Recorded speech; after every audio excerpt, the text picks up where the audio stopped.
Hello and welcome to Label Sessions Presents, the podcast where we talk to the most interesting people about all the things you need to know in the world of innovation, business, design, tech, and culture. I'm Fuzlin, Esau, and today we're joined by two brand new label mates, new experts to the Label Sessions Network, as well as Josh Nixon from the Label Sessions team. Hello and welcome to Patrick Mullot. Patrick is a former trader and sales leader who now drives innovation from deep inside one of Europe's biggest bank. Also, hello and welcome to Vikram Ramarajan.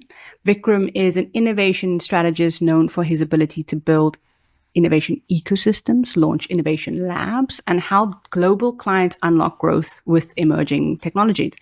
Past customers of 23andMe are very worried about who now has access to their very, very personal data since the company went bust and its assets have been acquired. At the same time, though, more and more people, especially Gen Z, are literally selling companies their data through platforms like Verb.ai. How should we start thinking about privacy as a consumer? Should we be worried about who has access to our data or relax more? As leaders designing products and services now, should we be designing privacy in, or should we be giving users the chance to commercialize their information more? Well, I think, maybe I'm wrong here, but I think that boat had sailed many years back once social media came into the picture. So I think privacy, is dead unless you literally close everything, and have a total digital detox. Yeah. So I don't think it's going to be very possible today, because even if you don't give permissions, there are still, other ways of, getting access. And I think we've seen that with, Facebook in the past, or other apps as well, who've been, harvesting data, even despite the fact that, there were no visible permissions given. So I think that's going to be a challenge throughout.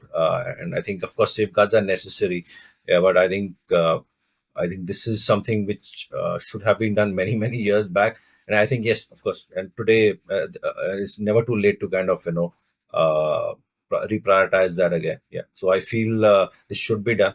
And I think, yes, I think nowadays what's also happening is that, yes, I think the younger generation is seeing that, they're comfortable sharing their data. They're okay being a lot more open, social. So I think that degree of choice that you give is important. It's good. And I think, yes, I think regulation would help to ensure that, it's not being misused, or there are checks and balances to ensure that whatever is being, used is used within reason, and there's no over exploitation. Because at least in India, I'll tell you for a fact that there's no privacy. Privacy is dead. Even though I may say 100 forms which protect my information, I keep getting harassed by all sort of calls and, all kind of ads. So, yeah.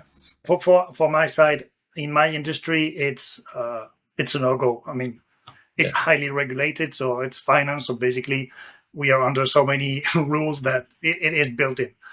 So not a lot of discussion there. Everything extremely private and confidential and very secure.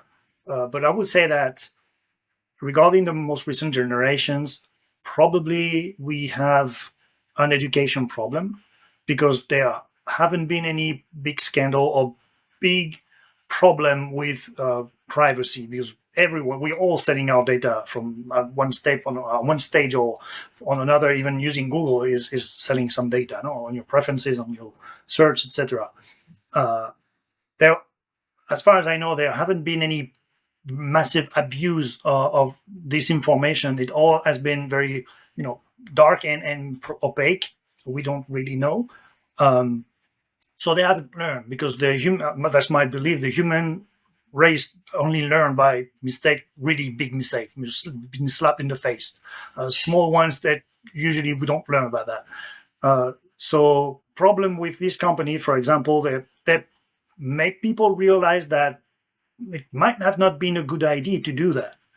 Same stuff with I think it was the OpenAI initiative that was scan your retina, to have millions of retina scanned and to create a very altruistic database of human genome. Well, no, you're selling your retina, which is probably something you would use in the future to identify yourself as an authentication system.